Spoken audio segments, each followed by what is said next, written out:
Boa noite, meus queridos, minhas queridas internautas, cyberpessoas, pessoas não presentes aqui. Aqui Fábio Albuquerque e a gente começa essa primeira edição do Goiaba, que é um programa que vai trazer para você entretenimento, vamos falar sério, vamos brincar. Vamos trazer o que acontece na cena goiana, na cena brasileira. E se der tempo, a gente fala da cena internacional de uma forma sem filtros, onde você participa direto com a gente, manda aí sua pergunta, interage com os nossos convidados. Por aqui também Lauro Almeida, que está ali na produção, no corte, está falando com a esposa, está pedindo lanche. Dá um oi aí, Lauro. Boa noite a todos. Boa noite. O Lauro é da Cantoria. Eu gosto de chamar ele de Cantoria, ele fica meio bravo, porque não sei, mas ele fica. Cantoria é um estúdio que fica aqui no centro, em frente ao hotel, eu sempre esqueço o nome desse hotel. Itamaraty Hotel. Bom, o que é o Goiaba? Goiaba é um podcast com imagens, então é um vlogcast, onde você participa, interage, e toda a interação vai passar pelo Lauro ali. Você pode mandar suas perguntas, pode participar diretamente. A gente quer saber de você. O que você está fazendo aí no meio dessa loucura pandêmica, no meio desse mundão de Deus? Eu tenho uma pizzaria aqui, Fábio, manda sua pizza para cá, a gente vai testar e vai falar se a pizza realmente está no critério assim, perfeito, tá? E a sinceridade aqui vai rolar. Então, se você tem um produto meia boca, guarde para você. Isso não é arrogância, hein? É um pouquinho só. Vamos para o convidado de hoje? É o pastor Tiago, ele que é da igreja Church Connection, aqui em Anápolis, uma igreja que eu já fiz uma pesquisa prévia e fiquei assim, realmente... Eu me autoconvidei já aqui no início do nosso papo, porque é uma igreja que tem uma forma de abordagem diferente. E eu quero agradecer já a presença aqui do pastor Tiago. Eu te chamo de cara, eu te chamo de pastor, eu te chamo de Tiago, porque você é um cara novo, eu tô vendo que você tá todo tatuado. A linguagem corporal sua também é diferente de um pastor, assim, tradicional, que a gente conhece por aqui. Da forma que você sentir à vontade. Eu agradeço pelo Então novo. Vou chamar você de Goiaba. Nem tanto. Mas assim, eu agradeço pelo cara muito novo. Eu já tenho 38 anos. Tá novo. Um novo velho, ou um novo envelhecendo. Mas eu que agradeço ao convite, primeiramente por saber que é o primeiro programa. Isso. E fico muito feliz pela iniciativa de vocês e feliz pelo convite. Também, muito obrigado. E a gente já começa o papo assim, ó. Hoje em dia, as pessoas estão mais crentes, e eu já não digo crente pelo lado pejorativo, crente, não sei o quê, crente, não sei o quê. Não. Crente no invisível, e aí inevitavelmente eu entro no meio da pandemia para falar do coronavírus, que ele é invisível e que as pessoas estão sendo obrigadas a acreditar nele. Afinal de contas, ele está dando uma baixa danada aí na população mundial, né? Infelizmente. Isso tem trazido pessoas a acreditar mais na figura divina. Olha, quando eu faço uma observação do cenário de Anápolis, do Brasil, eu vejo que houve muitas pessoas que voltaram o seu coração, a sua esperança em Deus. Mas hoje eu vejo um número muito grande, um número crescente de pessoas que estão em meio ao colapso. Porque a fé é um instrumento de você crer que o dia do amanhã vai ser melhor comparado ao dia do hoje, por mais que eu não veja o dia do amanhã. E caminhar por fé não é fácil, porque você acredita em algo que você não vê. E Hebreus fala isso, né? Que a fé é o firme fundamento das coisas que você não consegue visualizar. E às vezes, de tudo aquilo que as pessoas ouvem, de tudo aquilo que as pessoas passam, de tudo aquilo que as pessoas observam no cenário mundial, nacional, a tendência é o desespero. A tendência ao colapso, porque o cara não está vendo. Então, tudo que ele ouve, tudo que ele tem de informação... Começa a absorver e já começa a ficar paranoico também, né? Isso, porque, imagine, você liga a sua TV, você entra em portais, notícia no WhatsApp, então a tendência é que muitos venham ter fé, mas a tendência, para mim, muito maior é pessoas em meio ao desespero, porque fé é você crer em algo que você não vê. Então, por exemplo, eu não consigo ver o Covid ou esse cenário pandêmico sendo resolvido amanhã. Mas eu creio que ele vai ser resolvido. Pelos olhos da fé, eu creio que isso vai acontecer. Além de pastor, você desenvolve alguma outra atividade paralela? Então, hoje eu estou diretor de cultura Eu falo, estou porque esse entendimento, esse mundo diferente para mim, que é o mundo da política, da prefeitura e tudo mais, é muito novo. E eu vejo que tudo é muito passageiro. Eu estou pela gestão do prefeito Roberto Naves, até agradeço Bebeto. a oportunidade que ele me deu, porque é muito legal, porque assim, eu acho que todo mundo tinha que ter uma experiência política, cara.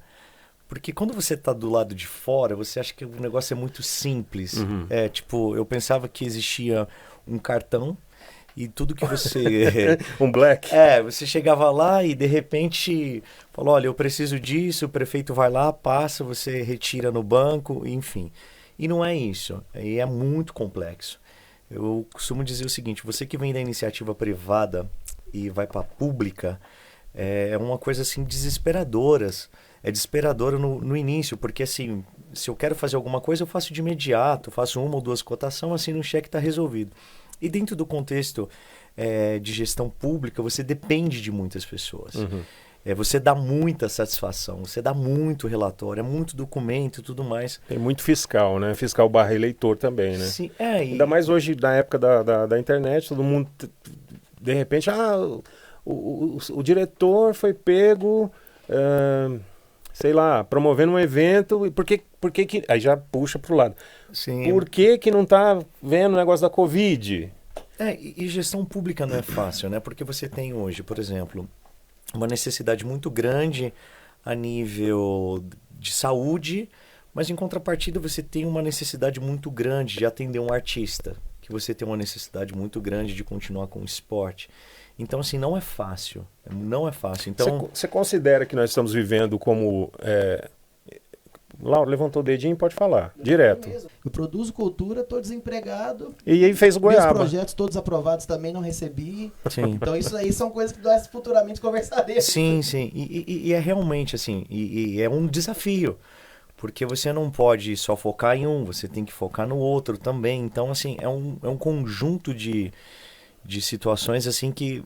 Conselho para os ouvintes, você que ainda não participou de gestão pública, participe. E aí a pessoa fala, eu mexer com isso não, vou virar ladrão não, vou virar bandido, você tá louco? Mas na verdade não é. Acaba que não é. E na verdade assim, o que você vê é que, eu gosto dessa frase, se eu não estou enganado, é de Luther King, que diz assim, o problema não é a fala do ímpio ou do injusto. O problema é o silêncio, né? Então, assim, e eu acredito que a política, da mesma forma como o pastoreio é um chamado, uma vocação de Deus, a política também é. Falando nisso, quando é que você recebeu essa mensagem de forma clara na sua vida? Você falou assim, caramba, ó, o chefe tá falando comigo, eu tenho que fazer alguma coisa nesse sentido. Quando é que aconteceu, assim, um estalo? Pois é, eu fui criado com minha avó, né? Menino criado com vó em São Paulo, no interior de São Paulo. Minha avó me levou pra igreja, ia em tudo com ela, dormia em banco de igreja e tal. E no período da minha adolescência eu fiquei muito rebelde. E assim, imagina, uma senhora tendo que criar um adolescente com outra mentalidade, com outra forma de ver a vida, ela não conseguiu e me mandou para São Paulo. Nessa que eu fui morar em São Paulo com a minha mãe, depois de muitos anos, aí eu desandei, fui cheirar cocaína, fui fumar maconha, fui beber, tudo que você pensar que era possível um ser humano fazer, eu fiz. Até que um dia, cara, assim, eu tava passando um momento muito louco da minha vida, assim, muito, muito louco, com a vida totalmente destruída, acabada. Uma amiga da minha mãe me fez um convite e falou assim, Thiago, vamos pra igreja? E sabe quando você já não tem mais nada a perder, que a sua vida assim já não faz sentido? E aí eu fui, sentei lá no último lugar e tal, e eu achava aquele negócio da igreja muito chato, porque eu tinha sido criado e muitas vezes eu ia obrigado pela minha avó e tal. E aí eu pensei que seria mais um culto que ia terminar, ia dizer, pô, paguei a visita, tá tudo bem. Tá pago. Tá tudo em casa, enfim. E aí, quando pensa que não, terminou o culto, a pregação e tal, o pastor falou assim, olha, eu queria perguntar se tem alguém que tem alguma doença aqui. E aí, umas 5 a 6 cadeiras minhas, tinha uma mulher que foi até a frente com um adolescente. E aí o pastor falou assim, que você tem de doença? Enfim, ela disse, olha, o problema é meu filho, que ele é mudo e surdo, ele tem 15 anos. E o pastor falou assim, você acredita que Deus pode curar o seu filho hoje? Foi lá no Salão do Juventus, na Moca, tinha umas 3.000 pessoas nesse dia. E aí ela falou assim, eu acredito. E de repente o pastor pediu para todo mundo ficar em pé, começaram a orar e tal. E aí de repente o pastor terminou o momento, pegou um copo com água e disse assim, você quer beber água? Aí o menino imediatamente olhou para a mãe, fez sinal, como se não tivesse entendido, enfim. Eu lá no último assento. E você olhando. Eu falei, cara muito louco, porque eu era louco, enfim, minhas loucuras Eram outras. Eram outras. E aí, de repente, o cara tá perguntando para mudo e surdo, o cara é muito mais louco do que eu. Só que, de repente, o cara pegou um copo com água e olhou nos olhos dele e falou assim, cara, você não quer beber água em nome de Jesus? E o menino começou a chorar copiosamente. Quando eu dei por mim, eu tava lá na frente, chorando em prantos. Falei, ó Deus, eu não sou mudo, não sou surdo, sou um viciado em cocaína, sou um cara com a vida completamente destruída. Se o senhor aceitar um cara como eu, Tô dentro. tô dentro. E aí você nunca tinha mais ou usar. menos que idade? Nesse dia, cara, foi muito louco, porque eu fui no dia 18 de junho. Eu tinha 17 anos. No dia 22 de junho eu ia completar 18 anos. Foi na transição mesmo de 17 para Pô, 18. que louco. E agora você está com 38, então 20 anos de 20 anos. de igreja. Eu não sei como é que funciona o processo, né, de formação de um pastor. Na church, como é que funciona? A pessoa faz um seminário, ela recebe o dom ali, tem algumas igrejas que acontece isso. Como é que funciona? Então, aí eu vim para Nápoles, né, há 15 anos atrás. A Central Brasileira de Igrejas. Porque eu era da igreja presbiteriana, inclusive eu quero mandar um abraço para a igreja presbiteriana, para os pastores, para os membros. Sou muito grato a eles. E aí eu vim para cá, me formei no seminário presbiteriano. Após a formação, aí eu me tornei pastor da presbiteriana, depois que nós acabamos nos tornando church. Assim, da mesma forma como eu aprendi esse viés presbiteriano, o que eu entendo? Que o título, antes de existir, precisa existir a função. Uhum. Então, primeiro eu faço, sirvo, e depois eu me torno um pastor. Então, eu não faço pelo título, eu faço pelo propósito, pelo chamado disso. Então, o que nós entendemos? Qual que seria o caminho? Primeiramente, eu estou dentro da minha igreja local, eu sirvo na igreja local, eu trabalho com homens, com mulheres, com casais, com crianças, enfim. E aí, diante disso, nós temos uma escola hoje, que se chama College. E a College, ela tem por objetivo fazer formação de líderes e de pastores para a nova geração. Hoje nós temos em torno de uns 130, 150 alunos matriculados e ativos em nosso processo de formação de líderes e de pastores para os próximos anos. E aí, após esse processo de formação, aí sim a pessoa passa por esse processo de ordenação pastoral. Muito bem. Nós temos aqui algumas participações que eu postei um pouquinho antes no Instagram. Ok. E houveram algumas reações aqui interessantes.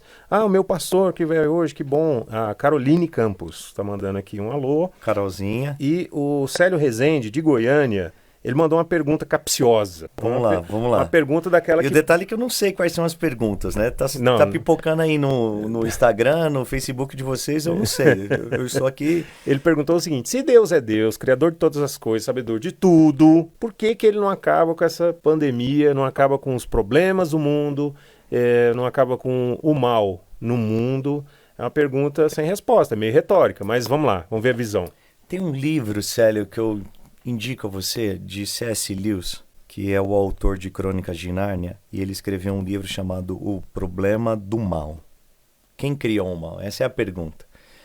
Como pode um Deus 100% bom permitir que o mal exista? Mas o mal, de certa forma, ele não é mal em muitos momentos da história da humanidade. Porque, como você mesmo disse, é nesse momento de mal que eu faço uma reflexão da minha vida. Qual que é o problema do Covid hoje? Por que as pessoas hoje estão desesperadas? Porque a maioria delas estão com medo de morrer sem ter feito algo de valor, sem ter vivido de verdade para sua casa, para sua família. Por que tem um monte de pessoas hoje? Eu tenho muitas pessoas à minha volta que o pai está em desespero, o avô, porque estão morrendo e vão morrer, seja de Covid ou de qualquer outra situação, mas hoje o Covid está evidente, e deixaram de fazer muitas coisas. Então eu entendo assim, que o mal, na minha perspectiva, não é mal. Pelo contrário, o mal te leva a fazer uma reflexão, o mal te leva para estar próximo de Deus, o mal te leva a depender de Deus. E eu acredito que a maior forma, ou a forma que Deus poderia nos punir de uma forma assim, sem limites, talvez seria retirar todo o mal do mundo. Porque se ele tirasse todo o mal, primeiramente a gente nem ia precisar mais dele, porque nós teríamos um coração, não preciso de Deus. É um ponto de vista interessante, mas as pessoas, quando elas estão inseridas naquele momento, geralmente eles se veem assim num parado, pô Deus, e aí, vai me deixar na mão mesmo? E aí que entra o grande problema. Eu falei isso domingo na igreja. As pessoas querem ser Highlanders no mundo. Ninguém quer morrer, cara. Então, tipo assim, eu quero conhecer Deus, mas não quero morrer. Ninguém é Highlander, ninguém é imortal. A imortalidade é algo utópico, fisicamente falando. Só que eu gosto muito daquilo que Jesus ele disse, que quem crer nele, ele não morre, ele sai da morte para a vida. Então morrer para um cristão, morrer para alguém que acredita em Deus, que acredita na Bíblia, não é uma demissão, pelo contrário, é uma promoção. E aí a gente já entra num viés que minha cabeça é cheia de avenidas, e aí cruzou bem, o sinaleiro ficou vermelho, cruzou e eu olhei para o lado, a pergunta, o que é céu, o que é inferno, o que é terra? Você tem como definir de maneira simples, Sim. genérica, porque é muito aprofundado esse tema, porque cada pessoa pensa de uma forma. Então a gente está aqui jogando papo. Mas assim, é muito legal ainda, eu gostei disso que você disse, de uma forma muito simples. Por exemplo, as pessoas pensam que o inferno É um lugar que tem fogo. é que vai ter o diabo com um tridente na mão, dando risada, fogo, enxofre. Às vezes não é, às vezes é só um juiz do STF que tá lá. Então, assim... Não, mas não é? Não. São infernos. Pra quem? Sim, na perspectiva, mas na verdade isso não chega a ser um inferno ainda. É só antessala. É um prelúdio. Mas assim, e aí as pessoas pensam que o céu, o que seria? Anjo com harpa. É um lugar chato, monótono. Ruge ouro e tudo mais. Só que assim, o entendimento de céu e de inferno, para mim, é muito simples. Primeiro, o inferno é um inferno porque é o único lugar existente no planeta, no universo, no cosmos, na eternidade, onde não existe nem 1% da presença de Deus. Pelo fato de Deus não estar lá, aquilo ali se torna um inferno. Não é por causa do diabo, não é por causa do fogo, não é por causa do enxofre. É porque Deus não está lá. É porque Jesus não está lá. O céu, ele é incrível. Não é porque tem anjo, porque tem harpa, porque é azul, porque ninguém morre. O céu é incrível porque é o único local no universo, na eternidade, que existe 100% da presença de Deus. Então, para mim, ir para o inferno não é porque eu vou ficar junto com o diabo, até porque o inferno, segundo o que nós entendemos de Bíblia, não é um lugar de férias para o diabo, é um lugar de punição para ele. Então, o diabo não vai lá para te atazanar, ele vai lá para sofrer tanto quanto aquele que está lá. Então, a perspectiva é, se Deus está, céu. Se Deus não está, e entretanto você pode fazer da sua casa um inferno. Porque se Deus não estiver lá, cara, você vai brigar com sua mulher, você vai trair sua mulher, vai viver uma vida desgraçada. Eu acho que depois de Dante, o céu virou um local, né? Um sítio, como dizem os portugueses. É o sítio. Virou um local e não uma situação. Porque você pode passar por uma situação difícil e ali você refletir, poxa, cara, passei um inferno esses dias. Sim. E num dia só você pode ir do inferno ao céu. São momentos, são sensações que você tem, não exatamente um lugar. A pessoa pensa, vou para a igreja, eu vou seguir tudinho na risca, vou ser um cara do bem mesmo, porque depois que eu morrer, eu vou para um lugar, igual você descreveu aí, cheio de nuvens, anjinhos, Sim. ruas de ouro. E eu acredito, agora minha opinião, assim, bem breve, não vou demorar para você não perder sua linha de raciocínio. Não, tranquilo. Eu penso assim, que não precisa esperar morrer para você viver o que você considera um céu. Sim, na verdade assim. São escolhas, né? Eu gosto dessa expressão que é o já, ainda não. É mais ou menos o seguinte, eu não estou no céu, mas já começou o céu aqui. Porque a presença de Deus, ela não vai ser revelada somente lá, ela já começou aqui. Por isso que nós entendemos o que Jesus disse, que ele enviaria o seu Espírito e nós não se tornaríamos mais órfãos, porque ele estaria conosco todos os dias. Então é um processo que você vai... É como se fosse uma escada. E eu gosto de Provérbios 4,18, que diz que o caminho do justo é como a luz do meio-dia, que vai brilhando, ou como a luz do dia, que vai brilhando e mais até se tornar dia perfeito. Então é um processo. A eternidade não começa quando eu morro. A eternidade já começou agora, começou hoje. E tem um lance também, baseado nisso aí que a gente está falando agora, que as pessoas esperam a segunda vinda de Jesus, especialmente os adventistas, até o nome da denominação se dá por isso, né? Por aguardar o segundo advento de Cristo. Uhum. As pessoas que morrem em Deus, vamos dizer assim, né? Com a consciência tranquila de estar fazendo sempre o bem, buscando se aprimorar cada dia, eu acho que para essa pessoa Jesus acabou de vir, chegou agora. Sim, e na verdade assim... Não é um evento, né? Eu costumo dizer assim... Necessariamente. Biblicamente falando, vai existir esse evento, mas eu acredito que a segunda vinda de Cristo ocorre no dia que você morre. Então a segunda vinda de Cristo ocorreu hoje no hospital, ocorreu hoje numa rodovia. A partir do momento que a pessoa morreu, é a segunda vinda. Seja para o juízo ou seja para a absorção. Mas a grande sacada do céu é que o céu é o único local que você vai por demérito. Você não vai por mérito. Você vai chegar lá, você vai ver, suponho, a lista de tudo que você fez, e aí no final diz, Cristo Jesus te perdoou, você vai. É diferente. O céu não é mérito daquilo que você fez ou mérito daquilo que eu fiz. É exatamente pelo nosso demérito. O céu é a exatidão do mérito total e absoluto de Cristo. E é muito diferente quando você pensa nisso.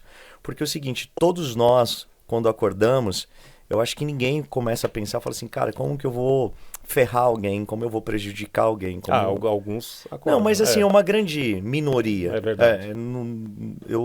Assim, ninguém pensa nisso. O negócio é que o impacto que essa minoria causa nas pessoas, geralmente é muito devastador. Sim. E aí a importância dá... Mas o que eu coloco é mais ou menos o seguinte. Entendi. Então Você não quer fazer o mal, mas acaba que você faz. E Paulo diz isso, miserável homem que sou, porque tudo aquilo que eu não quero fazer, isso eu acabo fazendo. E é exatamente o céu entender nessa perspectiva que o céu é a exatidão da graça e a exatidão do seu demérito e o mérito de Jesus. Isso jamais, na humanidade, essa discussão polêmica de céu, de inferno, de bem, de mal, vai deixar de existir. Ou você acredita numa unidade coletiva... em algum momento, sei lá, daqui a 200 milhões de anos, que a pessoa fala assim, não, estou sabendo o que você está pensando. Calma, tá tudo bem. Na verdade, eu não creio nessa ideia dualística entre a luta do bem, do mal, do yin, do yang, enfim, eu não acredito nisso. Porque se eu falar que existe uma luta entre o bem e o mal, eu estou equiparando o poder, e o poder de Deus é incomparável. Ele não tem como ser comparado com o poder de ninguém. Tem a vinheta aí? Incomparável. Sim. Inconfundível. Então, pelo fato de Deus ser incomparável, pelo fato de Deus não medir forças com o mal, é uma luta que eu já sei o resultado. Deus já venceu. Naquele primeiro momento você disse que o mal... ele não é tão mal assim, porque ele tem a sua função até de impulsionar as pessoas, de trazer ali uma barreira para essa pessoa poder transpor essa barreira, porque senão a vida seria muito fácil, né? Se acordar, o sol sempre brilhando, você sempre tendo as coisas boas que você merece. E na verdade Deus não é bom pelo fato da minha vida ser 100% boa. Deus é bom por ele estar comigo. Você acha que o homem ele é muito exigente nos dias de hoje? Muito, assim, o ser começa humano? de mim. Ele vai começar a mandar em Deus, né? Fala, ô Deus, pô, cadê minha vacina? Acaba que... E isso eu até falei isso domingo, cara. Desculpa, eu até falei de uma forma assim... Seria o poste mijando no cachorro? Porque, na verdade, assim, imagine, cara, eu pontuar ou basear a minha vida na esperança de uma vacina. Cara, eu vou vacinar. Vai chegar o momento. Ok, mas vai passar um tempo, seja daqui 20, 30, 40 anos, eu vou morrer de outra coisa. Ninguém é Highlander, todo mundo vai morrer. E aí eu baseio a minha fé ou a minha vida em uma vacina. E na verdade o que eu deveria basear a minha fé e a minha esperança em Cristo, em Deus, e não por aquilo que o homem pode me dar. Porque o que o homem vai me dar vai resolver um problema imediato, não um problema eterno. Qual que foi a coisa mais maluca que aconteceu dentro da igreja, assim, sob sua supervisão ali? Cara, várias. Dá pra pontuar? Na uma? verdade, muitas. Teve uma vez que nós fizemos uma série, foi muito louco, porque nós fizemos um acidente e nós gravamos esse acidente. Uma série televisiva, você fala? É porque Gravada? porque, na verdade, o que a gente faz na igreja? Da mesma forma como a Netflix e essa Amazon, enfim, que fazem séries, o que a gente faz na estrutura da igreja são séries. Então a gente separa, por exemplo, domingo agora, tá todo mundo Tem qual temporada? Nós vamos começar a temporada 1 da série Trauma. E trauma é o literal, é do corpo quebrado, é da perna, enfim. Aí representa as cenas? E aí o que a gente faz? N situações, né? Por exemplo, nessa nós fizemos baseado numa série americana de hospital e tal. Good Doctor. Na verdade é Grey's Anatomy. Então nós fizemos a série baseado nisso.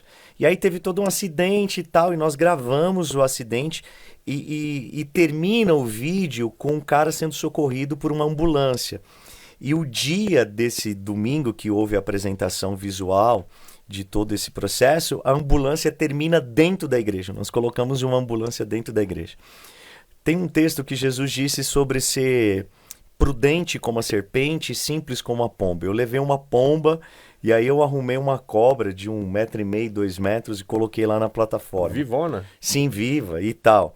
E aí, imagine, né? Todo mundo pensa que cobra é o diabo, né? Então, a pessoa pega Gênesis e faz de uma forma literal. Que a serpente, enfim. Então, o dia que todo mundo matar todas as serpentes do planeta, o diabo tá morto. Então, aí vem o escorpião. Então, e aí o pessoal, cara, imagine, né? Eu sou de São Paulo, como você mesmo disse que você também é. Na verdade, todos nós somos aqui do estúdio hoje. Então, assim, isso é muito normal em São Paulo. Não no sentido de você levar uma cobra, mas, tipo, esse movimento, até mesmo visual, artístico, isso não surpreende ninguém. Porque tudo que você faz novo em São Paulo, alguém já fez de alguma forma. Então, verdade. Não somente São Paulo, mas você pega grandes cidades. Só que imagine, Anápolis, uma cidade muito conservadora, com muitas igrejas históricas. De repente aparece uma igreja preta, de repente que dá um show.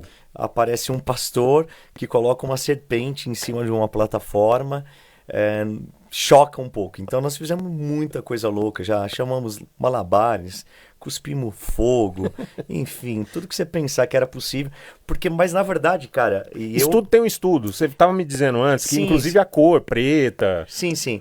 Os formatos de se apresentar ao culto. Foi assim... Eu falo culto, mas assim, vocês chamam de culto? Sim, sim, culto. Culto, serviço, enfim.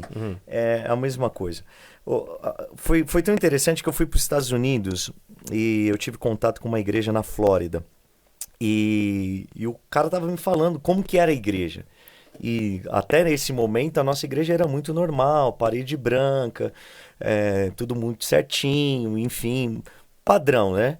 E aí eu fui para os Estados Unidos e tal, tive contato com um cara e ele falou assim, cara, a igreja que eu tô é louca. Eu falei assim, peraí, louca? De que forma? Ele falou assim, cara, o pastor fez uma série chamada Planeta Animal e ele entrou na plataforma com um cordeiro, porque uma das figuras que Jesus apresenta na Bíblia, ou que ele é apresentado, é como o cordeiro de Deus que tira o pecado do mundo. E aí o cara entrou com o cordeiro na mão e foi falando, cordeiro e tal e tal. E aí, de repente, o pastor termina e a segunda figura que Jesus é apresentado é Leão, o leão da tribo de Judá. Ele terminou de pregar... O leão ele não quis levar. Cara, ele levou um leão. O cara levou um leão vivo em cima da plataforma, puxou, cara... Quando eu vi aquilo, eu falei, cara, eu vou fazer isso para Anápolis. Eu sei que é impossível um leão, sei lá, vou arrumar um boi, um bezerro, um cavalo, mas eu vou usar o visual. Falar nisso, está aparecendo muita cobra grande em Anápolis, principalmente nas chuvas. Tem um comentário aqui. Seu volume tá baixo, não sei se na plataforma ele vai sair. Baixo porque esse microfone aqui tem um somzinho um pouquinho mais simplesinho. O pessoal da técnica tem que ser esse som de lixo mesmo. O Leonardo Nunes está falando aqui que o STF amanhece arrebentando milhões de pessoas todos os dias. Esse é o inferno. Sim, sim. Que eu citei aqui. E é muito louco, né, cara? Porque, volto naquilo que a gente estava dizendo, o problema é gente certa no lugar certo, para fazer as coisas certas, né? Você acha Assim, eu tenho uma opinião seguinte. Eu vejo que a religião ela é muito necessária para a humanidade, sabe? Realmente, independente da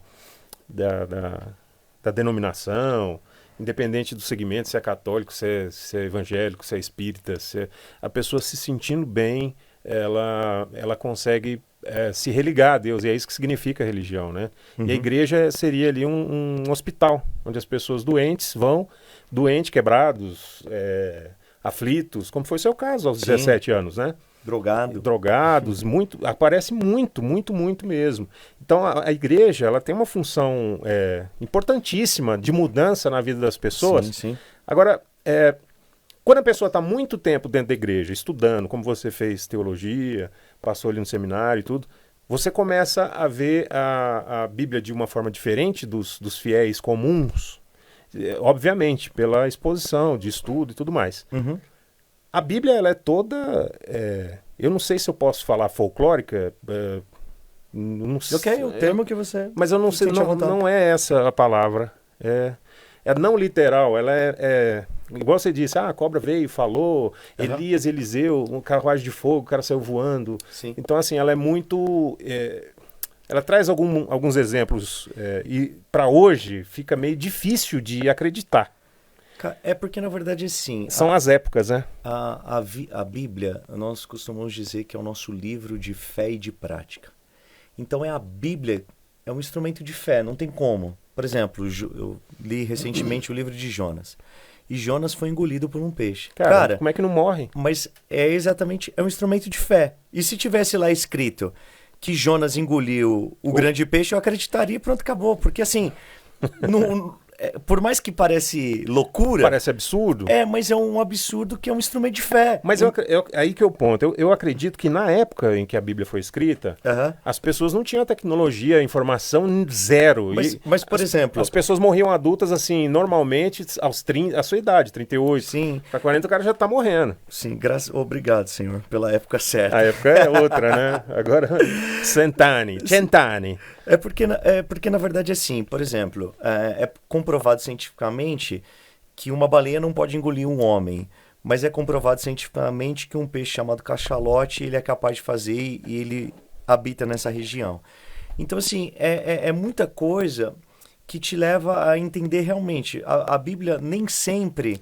é para que você pegue a ciência... e tenta aplicar em cima. Porque é questão de fé, por exemplo... Mas você não acha que é questão de tempos? Porque naquele tempo, a pessoa, para impressionar, para poder passar o peso da informação de forma adequada, falou, cara, a sarça ardeu. Sim, mas por exemplo, tem lógica um mudo e surdo falar? Hoje não tem. A cura mudo. A medicina não cura surda.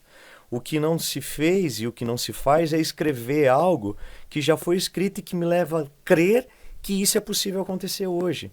Então, assim, por mais que as coisas mudaram, mas Deus ele continua fazendo milagres. Não quero pegar isso como pé de arrimo. Não, sim. O que eu quero chegar, e aí eu acho que é aí que é legal a gente começar a entrar nesse assunto, é o seguinte, para aquela época tinha que ser, olha, veio um raio de fogo e o mar abriu e tal, porque eu acho que era a linguagem que a pessoa entendia. Hoje, você acha que a igreja Church Connection, ela consegue comunicar o princípio que da verdade, de Deus, a bondade, misericórdia, etc., através dessa linguagem, sem precisar voltar lá atrás? Sim, é porque na verdade... ou traduzir essa coisa de atrás, para não desvirtuar também. Eu gosto de usar um exemplo, que é a Coca-Cola. Coca-Cola foi criada há mais de 100 anos. Laura, falando nisso, né? Não... Ninguém de pit dog aí pra jogar uma coca. Você tá mal de patrocinador, hein, Então, Fábio? primeiro programa, né, mano? Não, mas na próxima nós teremos essa necessidade suprida. Mas assim, a Coca-Cola foi criada há mais de 100 anos. Como xarope, né? É a bebida mais vendida do mundo. Não deixou de ser consumida, as pessoas continuam a consumir. E chega final do ano, é euforia, porque a garrafa de 3 litros, 2 litros, enfim. E por que a Coca continua sendo a bebida mais vendida do planeta e as pessoas continuam a consumir e as pessoas consumem durante uma vida? Porque a grande sacada da Coca é entender que o líquido, a essência permanece a mesma, mas o que ela muda é só a embalagem. E quando ela muda a embalagem, as pessoas continuam a consumir porque dá-se a entender que é novo, mas é um novo velho. E é a mesma coisa. É questão de linguagem. O que eu só mudei só foi a embalagem. O que Paulo pregou, o que Jesus pregou, eu prego da mesma forma. Eu prego contra o pecado, eu prego contra o adultério, contra um monte de coisa. Que acontece, gente, viu? Acontece. Hoje em dia acontece muita coisa. Sim, e a Dentro e fora da igreja, para quem é fiel, Sim. quem não é infiel. Só que dentro da igreja, cara, é mais ou menos assim, existe uma responsabilidade diferente. É quando você sabe que está errado. Quando você pratica É, o errado, parece que pesa em dobro, né? E também, assim, é uma responsabilidade de missão, cara. Por exemplo, hoje eu sou casado 15 anos com a mesma mulher, inclusive, te amo, Kézia, para sempre, forever. E sou casado com ela, mas como que eu posso dizer para essa geração que é possível você casar com uma mulher, permanecer ao lado dela e 15 morrer anos. ao lado dela? Uhum. Então, as pessoas não aprendem com palavras, as pessoas aprendem com exemplo. Então, a igreja tem essa missão do exemplo. É claro que a igreja não tem a missão da perfeição, porque eu tenho brigas com a minha mulher, eu tenho dificuldades com ela, nós temos muitas divergências, mas nós temos uma missão de permanecer, de lutar. Eu tiro a minha divergência por um lado, ela tira da dela, e a nossa missão, que é maior, permanece. Ser humano, o que mais te enche o saco? Cara, na verdade, assim... A gente olha para um pastor e pensa assim, pô, aquele cara é legal demais. Ele tá de boa lá em cima falando e tal. Cara, Mas tem alguma coisa que enche o saco. Mas eu acho que o que enche o saco é você não ser transparente. A falta de transparência sua Perturba. porque, na verdade, você vive uma vida de aparência. Você não é o cara que você realmente é. Por exemplo, cara, eu pego um jovem, o cara fala, pô, eu me masturbei e acessei pornografia. Aí eu vou, converso. Aí eu, pô, cacete, velho, de novo.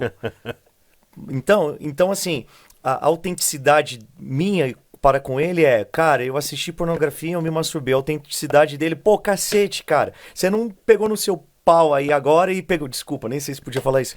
Mas, e você tá pegando na minha mão, não. Cara, enfim, existe uma relação verdadeira.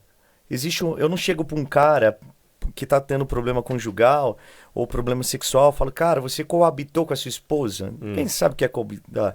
Eu não chego na minha casa e falo assim, amor, vamos coabitar, paz do Senhor? Não, a gente fala transar, enfim. Então, a autenticidade do pastoreio, e que um dia eu deixei de ser quem eu era para agradar quem nunca me agradou, e eu comecei a ser muito autêntico. E a autenticidade é muito legal, porque eu posso ser quem eu sou para você, você pode ser quem você é para mim. E é o que é mais legal. Sim. Porque quebra uma barreira que, às vezes, o cara ali até quer conversar com o pastor, mas o pastor é tão ser laser. Não. Fala aí, velho. Não, eu amo ser laser. Ser laser sabe disso. Mas ele é tão assim... Veja bem. Polido, ele não né? é pastor não, tá? Polido. Ele não é pastor não, ele é advogado. Você vai dar bom dia pra ele gasta uns 15 minutos pra te responder. Beleza? É porque é muito fora da realidade. E eu gosto muito da Marvel. E a grande sacada do Stan Lee e da Marvel foi humanizar os heróis. Por isso que todo mundo gosta. Porque qualquer um pode ser o Homem-Aranha. Qualquer um pode ser enfim, o Batman. O Batman não, porque o cara é muito rico. Mas tirando ele, qualquer um pode ser qualquer um desses caras. Porque os caras são humanos, os caras têm decepções, os caras passam problema no casamento. Então, o que me enchia muito o saco, que hoje não me enche, não é lidar com pessoas, porque eu lido comigo mesmo. Mas quando você tem que lidar com alguém que não se apresenta verdadeiro e quando você precisa também ser alguém que você não é. Isso é muito chato. É chato não só na igreja, acho que é chato Não, no na dia a dia, vida. na vida toda. Na vida. Igual você falou do ser laser. Certeza trabalhamos juntos em rádio e pelo fato dele ser advogado, acho que ele se cobra até bastante, né? Ele não se dá ao direito de dar uma descontraída. Cara, ele não precisa ser advogado aqui, não precisa ser advogado, já pensou? Não, mas não vamos criticar ele não, senão ele para de ver a live. Não, tá tranquilo, continua aí, seu laser. Manda a coca que tá valendo. Se mandar a coca. Pode mandar a coca formalmente. O que mais te alegra? Pode ser dentro ou fora da igreja, assim, que é aquele momento que você fala assim, cara, que legal.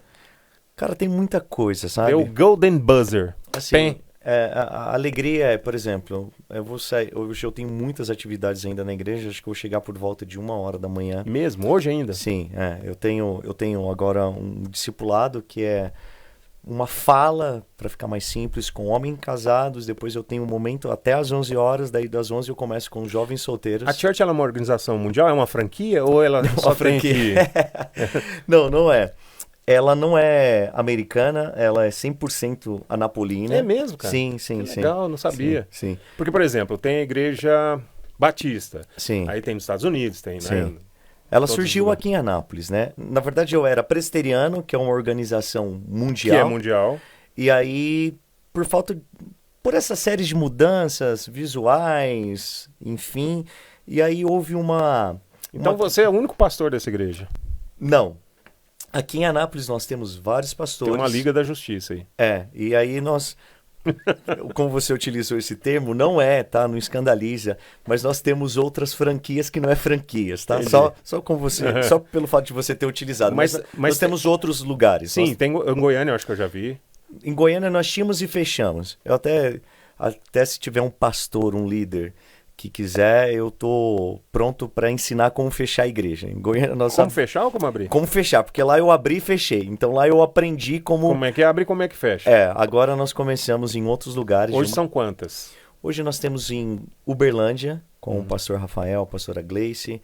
Nós temos hoje em Juína, em Mato Grosso, com o pastor Fábio e a pastora Eliana. Nós estamos com um processo que já alugamos o local em Cuiabá, com o pastor Eunatan. Nós temos um processo em Hortolândia, olha ali. São Paulo. Conheço Hortolândia. E nós temos agora em Curitiba. Hortolândia é onde tem o IAE, né? Sim. Colégio interno. Sim,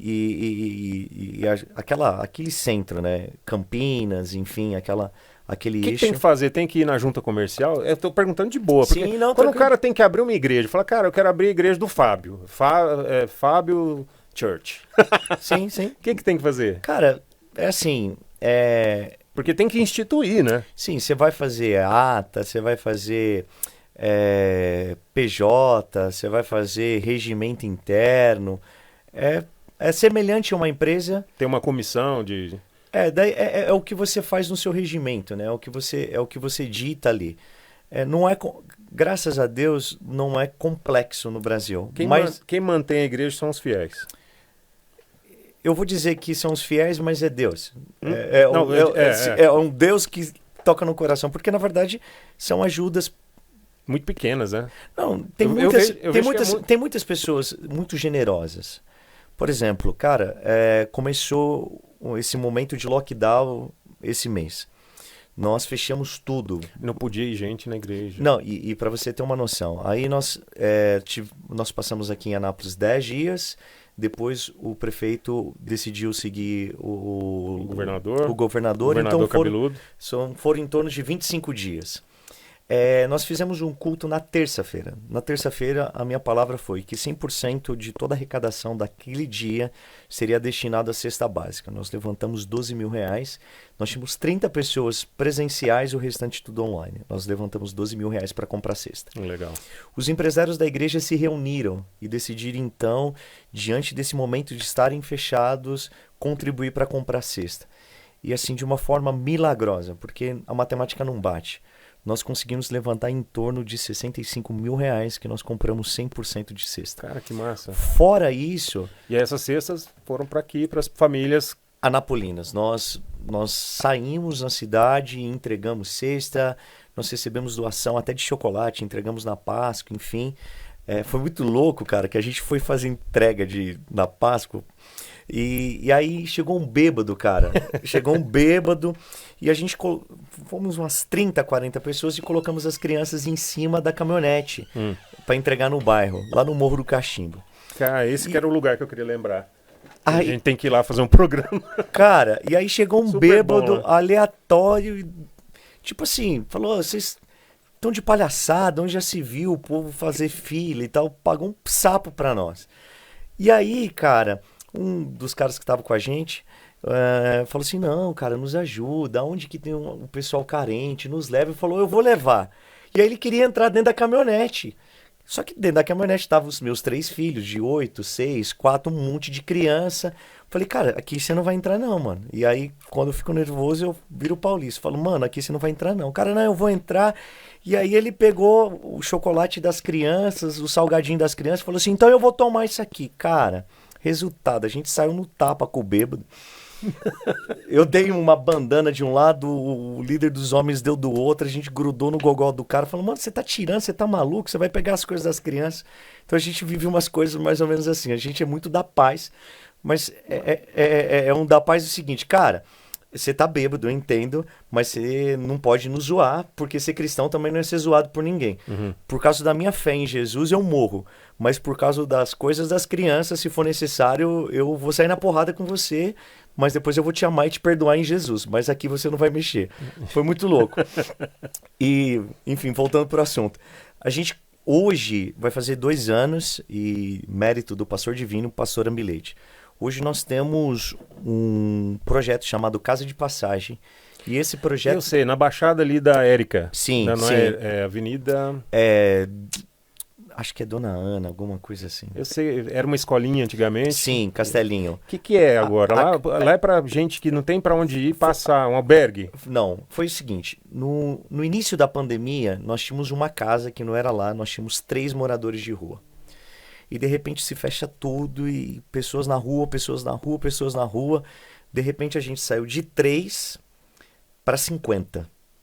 E aí nós estávamos dentro de uma casa sem ter como suprir essa necessidade. Daí, resultado, nós alugamos hoje uma escola, vai fazer mais de 1 ano, que nós, como igreja, sustentamos mais de 50 pessoas e fornecemos café da manhã, almoço, café da tarde e jantar.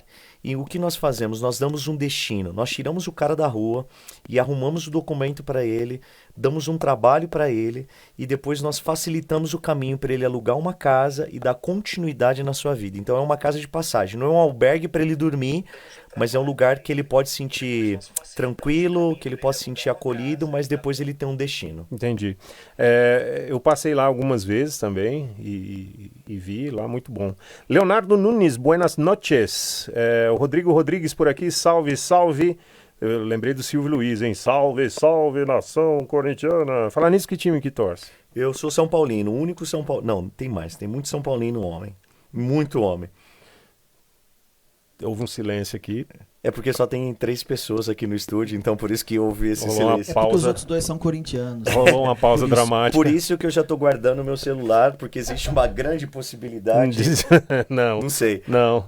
Eu tô Na verdade, assim, vocês são corintianos? Não, é só ele é mais. É sério? Você desistiu, então? Eu renunciei. Ele gosta agora de basquete. Cara, e eu queria te parabenizar, porque é o primeiro corintiano que eu vejo que tem todos os dentes. É o primeiro. Eu tô falando sério, Eu tô falando sério, eu nunca vi, cara. Na verdade, pastor, o senhor tem que saltar da avenida do bairro de Santa Rosa, ali onde fica Eu tô falando... São Paulo, e passar pro Morumbi, pro senhor entender como é que funciona. Cara, eu tô falando sério, eu nunca vi. É o primeiro, eu quero tirar uma foto, você vai ver que a Gaviões da Fiel vai vir aqui e vai arrancar pelo menos 2. Mas eu acho que ele tem umzinho faltando ali do lado, assim. Não tem lá? O lateral esquerdo ali tá faltando. Falar nisso, tem ideia de levar pra fora? Então... Virar uma franquiona mesmo? Eu acho o máximo a ideia da franquia. Na verdade, antes estava muito ativado isso, estava queimando muito ao nosso coração. Entretanto, essa pandemia mudou os planos, né, cara? E é muito louco você ter os seus planos mudados, né? O homem pode fazer planos, né? Mas a palavra final sempre vai vir de Deus, né? Então, essas mudanças é muito legal. Nós estamos com essa expectativa de voltar tudo normal pra gente ir pra fora. O cara falou, corintiano guarda carteira, vai se lascar. Eu era garotinho, juvenil, tomava muito leitinho com pera, e lá em casa, a minha família, nós somos 6 irmãos, né? Cada um torcia para um time. Tinha gente que torcia para Portuguesa, cara. Você acredita? Eu não acho que é Portuguesa... Mas a Portuguesa já teve uma época, a época do Denner. Cara, era mas bem antes. Não, mas você pega... Meu avô torcia para Ponte Preta, porque tinha uns caras bons, né? Agora... 15 de Piraci Jumbers. Então, assim, tinha uns times... Meu pai era santista, Meu irmão é São Paulino. Juventus da Moca. Meu pai Juventus. Meu pai Foi onde o Pelé fez o gol mais bonito e foi onde eu virei crente, meu. Foi lá no Juventus da Moca, meu. Não, esse daí do mais bonito não tem esse vídeo, não. Não tem o vídeo, tem a história, né? Muito bacana. Então é o seguinte, gente, ó. Esse é o primeiro programa. A gente tá levando de 7-1, tá? Da tecnologia.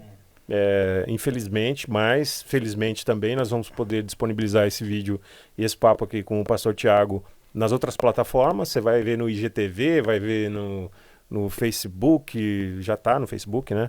Você vai ver no YouTube, vai ver no... O IGTV é do Insta, né, o Goiabinha? Tô redundante hoje. Né? Do Instagram. Instagram. Muito bem. Cara, como é que tá a sua vida... Como é que expectativa dentro da pandemia enquanto gado? Porque quem vacina gado, né? Eu vejo algumas citações. Quando conseguir atingir a vacinação de rebanho, eu falei, caramba, nunca fui tão gado na minha vida, esperando uma vacina. Você falou que tem gente que prioriza a vida só... Mas assim, no fundo do seu coração, como é que você está sentindo? Porque você tem família, você tem 3 filhos, você tem coisas para fazer. Cara, sendo muito sincero, mano, eu só vou vacinar porque vai ser uma exigência de viagem. Senão, não vacinaria. De coração mesmo. Assim, não é porque eu quero ser revolucionário e tal. E não é porque eu falo, eu quero morrer. Eu peguei Covid. Eu também. Mas assim, o meu foi muito tranquilo. O meu não. o meu foi muito de boa. Então, Já assim, pegou, Laura? Peguei, foi complicado. Assim, o meu foi muito, muito de boa mesmo.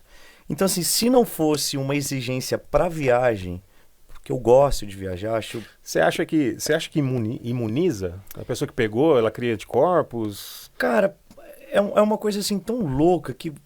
Não dá para saber, não né? se tem hoje não se tem uma resposta final. Então, assim, e por não se ter, se chegar... Você gosta da Marvel. Você acha que o cara que tomar uma vacina dessa ele pode ter uma reação diferente? Não. Raios gama vão entrar? Não, na verdade assim, cara, é exatamente por isso. Eu acredito, todos os medicamentos que eu tomei foram completamente eficazes, enfim... Deu tudo certo. Deu tudo certo. Então, assim, se você me perguntar, você vacinaria se não for uma exigência para viagem? Não. Você vacinaria se for uma exigência para você viajar? Sim. A única coisa que me leva a vacinar hoje se chama viajar, principalmente nos Estados Unidos. O que você faz no seu momento de lazer? Você fala assim, eu não tô fazendo nada, eu vou, sei lá, jogar Firefly, como é que chama aquele negócio? Free Fire? Cara, eu gosto de jogar Fortnite com meus filhos. A gente gosta muito de jogar truco. A gente tem um momento de resenha. 28? Não, truco. Truco. Não, 28 anos? O quê? Você... Não, 38, mano. Pô, é quase da nossa geração, hein? Tá baixo, não tô te ouvindo. É que eu tô... Porque o seu microfone é ultra mega power, né? Isso aí é a produção. Cada microfone com sua, né? É a sua importância no programa. E se o cara não funciona, aí ninguém... Pra vocês verem a diferença, eu curto ver meu filho jogar futebol. É isso que eu gosto de ver, é o que eu gosto de fazer. Com ele em casa, justamente fala isso aí. E aí, segunda-feira, hein? Zaz. E muda a rotina, né, cara? Você separa e é muito louco. Assim, pra mim é um exercício, sendo muito sincero, porque eu não tive a figura paterna. E paternidade é você fazer pelo outro aquilo que foi feito por você aperfeiçoado. Então, assim, é muito legal você poder gerar e poder fazer isso. Então, assim, eu faço muita coisa com os meus filhos, eu faço muita coisa de resenha com os homens da igreja. A gente, uma vez por mês, tem o dia da jogatina cristã, que a gente se reúne para jogar truco, literalmente truco. Tem alguns caras de igreja que eu conheço que... E aí você tava falando aquele negócio da autenticidade, e assim, sem julgar ninguém. Nem esses caras que eu conheço, nem você com a sua resposta que você vai dar, e nem você que tá em casa aí assistindo esse podcast. Tem cara que fala assim, não posso fazer isso não sei o quê. Quando ele tá na casa dele, ele mete o cacete. Sim. Não seria mais honesto com ele mesmo? Falar assim, não, cara, eu gosto de cerveja, eu não vou beber pra cair, pra morrer de beber. Mas assim, 2 latinhas no fim de semana eu vou tomar. Assim, se você me perguntar assim, pastor, o senhor bebe? Vai fazer, cara, uns 10 anos que eu não bebo. Então, mas opção. Mas se você me perguntar assim, pastor, é pecado beber? Eu vou dizer assim, não. Sendo muito sincero e transparente, eu não consigo pegar nenhum texto que diz... Não bebais, cervejais, para que O único não... texto é Efésios 5,18, não vos embriagueis com vinho onde há contenda, mas antes vos enchei-vos com o Espírito Santo. Mas eu entendo assim... Então, tirando o vinho, pode vodka, isso. Estão brincando. Mas o que pega... É exagero, né, Não, cara? não, o que pega é o seguinte, o Brasil, para bebida, não rola. Porque assim... Você já foi para os Estados Unidos, sabe disso. Cara, você assiste a propaganda da Heineken. Cara, é o cara, né? Tipo assim, é um telão de LED, o cara com um amigo. A proposta é diferente. Envolve uma coisa legal de você ver. A proposta do Brasil é o quê? Enche a cara até... uma bunda gigante. Mulher, prostituição e tal. Então a proposta... O ambiente já é outro, Sim, né? Então a proposta é diferente. A ideia é diferente. Então, por exemplo, eu até brinco, eu falo, cara, quando eu vou para os Estados Unidos eu acho tão massa que dá até vontade de beber, mesmo não bebendo. Porque a proposta é diferente, a organização. Você já foi em bar nos Estados Unidos, sabe disso, cara. Não é bar como a gente tem o entendimento de bar no Brasil. Não é botequinho, né? Que o cara vai... É claro que lá tem excessos, lá é o país perfeito, não. Mas a proposta é diferente. Então, assim, eu não bebo por opção. Eu não bebo até porque, assim, eu não quero... pelo fato de morar aqui, que os meus filhos sigam esse caminho. Então, por causa deles, em primeiro lugar, eu decidi não beber. É uma opção. Sim. E que Deus abençoe muito a vida de vocês e dos ouvintes. Obrigado. Valeu. Viu aqui no fundo uma arte de rua do artista Cobra. Como dizia Miguel Falabella,